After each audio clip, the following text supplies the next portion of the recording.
Ce modèle est le modèle C. C'est un aboutissement. Alors expliquez-nous pourquoi ce nom C et qu'est-ce qui vous a amené à fabriquer, à concevoir cette enceinte un peu particulière dans son esthétique en tout cas et aussi par ses caractéristiques sonores. Voilà, alors elle s'appelle Lead C, Lead étant la marque des enceintes. Donc Lead c'est une marque qui existe depuis 1977 et ça veut dire Laboratoire d'études et développement holophonique. Donc ça fait de nombreuses années que je propose sur le marché des produits très innovants. C'est l'esprit de cette entreprise. C'est le nom du modèle. Alors pourquoi C? Parce que dans la notation musicale anglo-saxonne, le C c'est le Do, en définitive. Voilà. Alors, elle ne ressemble pas aux autres enceintes? Non, pas du tout. Il y a sans doute quelques raisons. Voilà, c'est ça. Donc là, elle a un design, si on voulait qualifier le design, puisqu'elle vient d'obtenir un prix du design, le Janus du design industriel en France. C'est la fonction crée l'organe, en définitive. C'est-à-dire que l'objet, comme une chaise, a une forme qui correspond à l'optimisation de sa fonctionnalité. Alors, rentrons dans les détails. Alors, les détails, on les voit directement, c'est-à-dire qu'une enceinte traditionnelle, vous avez deux choses. Vous avez les transducteurs, qu'on appelle les haut-parleurs, et puis ces haut-parleurs sont disposés dans un coffret, et l'ensemble du coffret, donc coffret, ministérie, baffle, avec les haut-parleurs dedans, on appelle ça une enceinte acoustique. Là, le haut-parleur, en définitive, c'est l'enceinte acoustique. Donc on ne peut même plus parler soit d'enceinte de haut-parleur, on parle de module acoustique. C'est-à-dire ce qui émet le son, c'est directement ces trois petits modules que vous voyez ici, plus ce tweeter au-dessus.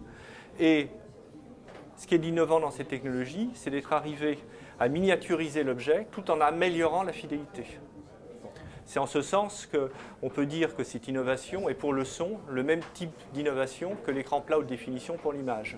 C'est-à-dire dématérialisation de l'objet et amélioration de la fidélité. Alors est-ce qu'on peut réutiliser ce qu'on utilisait avant dans le discours normal d'enceinte, c'est-à-dire Twitter, Medium Alors il y a un certain nombre de choses sur lesquelles on a effectivement le même type de jargon. Effectivement, il y a des haut-parleurs qui reproduisent que les basses fréquences, qui sont ces haut-parleurs qui sont ici. Il y a des haut-parleurs qui reproduisent les basses et les médiums fréquences, qui est celui-ci. Et puis il y a effectivement un tweeter au-dessus. Mais c'est quasiment tout ce qu'il y a de commun qu'une enceinte traditionnelle. Filtrage, puisque... Alors il y a un filtrage évidemment pour pouvoir... mais le filtrage est très différent des filtrages traditionnels. C'est un filtrage qui fait extrêmement peu de rotation de phase. C'est un filtrage qui est très doux. C'est-à-dire qu'on essaie de reconstituer, avec cette architecture sonore, on essaie de reconstituer un haut-parleur large bande. Voilà, c'est ce qu'on appelle une source sonore à directivité contrôlée. C'est pour ça que les haut-parleurs émettent dans différentes directions, de façon à ce que dans les basses fréquences, le système soit complètement multidirectionnel. Et plus on monte en fréquence, plus le système devient directif. Ce n'est pas un système qui est omnidirectionnel dans toutes les fréquences, parce que ça, ce n'est pas optimisé pour fonctionner dans une pièce. Alors, on voit que c'est un système qui est assez petit. Oui. C'est capable de sonoriser des grandes pièces, des gros volumes, d'accepter beaucoup de puissance. Voilà, alors c'est un système qui est fait, c'est un système de référence, c'est-à-dire pour essayer de faire ce qui existe de mieux pour la reproduction sonore, mais destiné à une écoute dans une pièce domestique. Donc ça utilise l'emplacement de l'enceinte dans la pièce, ça optimise l'emplacement de l'enceinte dans la pièce de façon à avoir une restitution qui soit la plus fidèle possible, en particulier dans les basses fréquences.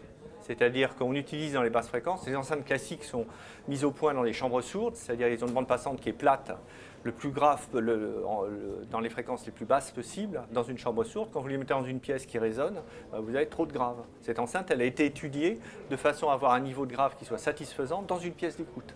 Et dans une pièce d'écoute, on utilise, pour des raisons domestiques, les enceintes sont disposées assez proches des murs latéraux et assez proches des murs arrière, parce qu'autrement on ne peut pas circuler dans la pièce. Même par rapport à la disposition dans laquelle on est là, on ne met pas les enceintes comme ça dans une salle de séjour d'habitude, sauf si c'est vraiment l'auditorium qui est dédié à ça. Donc si vous voulez, l'idée, ça a été de créer un objet qui permettait de fonctionner le mieux possible dans une salle de séjour normale, à la maison. Alors, ça a un prix? Alors, ça a le prix qui est lié à la technologie. Ça coûte 8 000 € la paire, c'est un prix de lancement. C'est une technologie qui est intrinsèquement... Quand on fait la structure de coût du produit, on s'aperçoit que sur une enceinte traditionnelle, vous avez 30% du prix de l'enceinte qui sont les haut-parleurs et les 70% c'est le reste. C'est les ministéries, c'est le fait qu'il faut faire un beau produit, et ainsi de suite, mettre des filtres de bonne qualité. Sur cette enceinte, vous avez 80% du prix, c'est les haut-parleurs. Donc ce qui est le plus important pour le son, c'est là où on a mis le maximum le maximum d'argent, si vous voulez, le maximum de valeur. Le reste, on le voit, c'est dématérialisé, c'est pas le reste qui coûte cher. Alors on parle de l'AC, ou le dos, donc. Oui.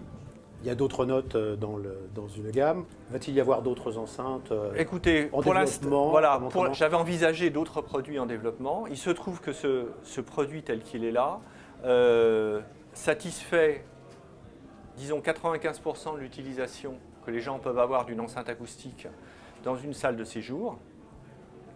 Et donc notre objectif à court terme, c'est vraiment de faire fonctionner le mieux possible cette enceinte acoustique dans son environnement, c'est-à-dire de l'associer avec des électroniques qui marchent le mieux possible avec, et pas forcément les électroniques les plus chères, puisque là on fait une démonstration de prestige avec des électroniques à 45 000 €, mais on fait aussi une démonstration donc, avec l'électronique LAM, mais on fait aussi une démonstration avec de l'électronique à 2 500 €.